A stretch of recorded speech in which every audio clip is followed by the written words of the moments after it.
So, do you remember the last time you caught some of the Olympic Games? Well, in 1984, I know that was a long time ago, for the very first time, a gymnast by the name of Peter Vidmar on the US team scored a perfect 10 on the pommel horse. A pretty incredible feat when you think about it. And Peter talks about how he went about getting that perfect 10. I don't know much about scoring, nonetheless about pommel horse scoring, but he describes that if you execute all the fundamentals of a pommel horse routine flawlessly when it counts, when the judges are watching, you're going to get a score at 9.4. And I'm like, well, you just did it perfectly. But he goes on to say that in order to get that perfect 10, you've got to add something over and above those fundamentals. So in order to capture that additional 0.6, he broke it down into smaller increments of 0.2. And then he assigned something to each 0.2. He used an acronym called ROV. All right. The R stands for risk. So think about this. He wanted to add an element of risk to his routine. Now he's got to do that on top of executing the fundamentals flawlessly and doing all this when the judges are watching, when the cameras are on you, the pressure's on, right? If you do this, you'll capture that additional 0.2.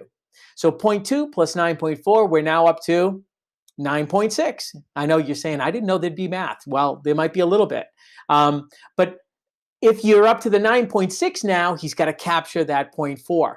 So in order to capture the extra 0.2, the additional 0.2, he next added an element of originality to his routine. So same thing, right? You've got to execute on all those fundamentals. You've got to add that element of risk. And then he added the element of originality, something that judges had never seen before. And he's doing that when the cameras are on.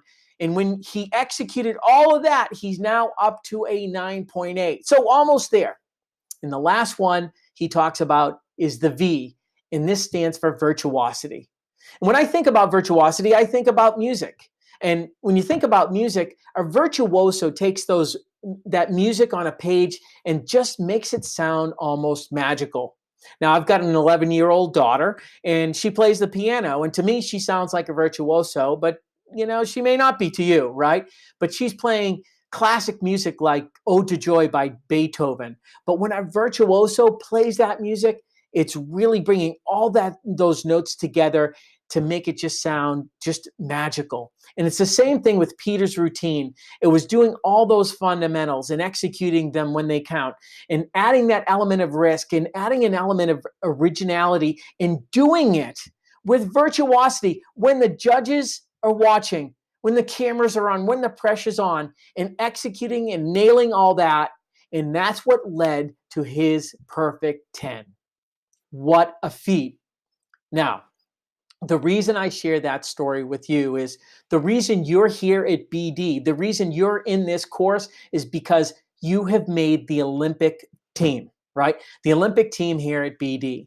And we know any given day, you're going to deliver a 9.4 performance in your presentations. Otherwise, you wouldn't be here, right? You know the fundamentals. You know a lot of this stuff. So as we go through this course, I want you to not only think about how can you execute those fundamentals when it counts, when you're in front of business leaders, your customers, or what have you, but how can you add those 0.2s to your routine, those 0.2. So you excited about that? I sure am, and I can't wait to get started. Hi, my name is Bob Coakley, and I'll be your facilitator in this course, both through these videos as well as the virtual calls that we'll be having. First of all, thanks to all of you who took time out of your busy schedule to complete the online survey we sent a couple of months ago. Your responses really helped us further refine and focus the content on items that are going to help you improve your presentations immediately. I'd like to give a special shout out to Gregory because he was very direct, and it's great advice, Gregory. And he says, Bob, we're looking for 3 things. Number 1, we're looking for a clearly focused program. I can assure you that's what we've put together here for you. Clearly focused on helping you improve your presentation skills immediately. Number 2, he says, something that's not just based in theory, but actual practice.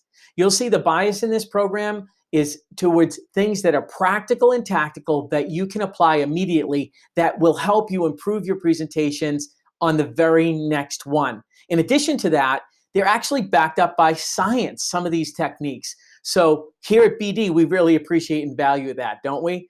And then lastly, he said, some type of hands-on approach. And so as you look at the structure of this program, you'll see it is just that, a combination of practices and hands-on work where you're going to get your hands dirty.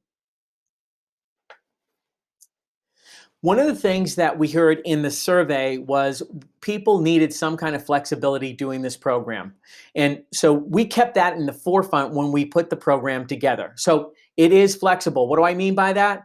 So when you were able to actually do many of these exercises when you have time, when your schedule permits. In addition to that, how much, all right? Are you really restricted on time because you got a big project going on? Well, it will allow you to put in a minimal amount of time, but get the maximum impact. On the other hand, if you have a little bit of extra time and you're really trying to refine your skills, you can also slow it down and put even more energy, focus, and effort into it. And then lastly, by topic. Each one of us has natural strengths and abilities and other areas we're looking to improve. So some topics you may want to go a little bit deeper in. So we've tried to put together a program that's super flexible. So it really meets your scheduling and personal needs. So how does the interactive video training work? Well, it's a combination of video with myself and your workbook. We sent out a link to that, and what we want you to do is print out the workbook and follow along in the video, and it will take you through the entire training. So in the workbook, you'll see many techniques that are documented. You'll be able to read some of the things that we've put together, look at some examples and review those. And then along the way, we have several pages where I call them think right pages, where we'll ask you a question. It's gonna make you think for a moment and apply some of these techniques to your specific presentations. And then as you see here on the slide, there's a share part. When we get onto the virtual session, we'll ask you to have your workbooks out. And on some of those pages, we'll dive deeper into some of the questions you have. So that's going to make this hands-on, really super interactive. In addition to doing those think right pages, the very back page of your workbook, you might want to jot down questions that come up. So as you go through the content, I'm sure you'll say, well, what about this case or what about that case? We want you to jot down your questions so when we get into the virtual sessions, we'll provide a form to get answers for those questions that you have. In addition to that, though, we have got a ton of experience with all the people that will be part of this program. We realize this is not your first rodeo. You have done a lot of presentations. You've seen a lot of great presenters. So if there are best practices, the virtual sessions are going to be an opportunity also to share with one another some of the things you do that you've seen that you can apply to other presentations. Pretty cool, huh? All right, let's jump into the workbook. So next, print out that workbook and let's get ready to get started going through the training.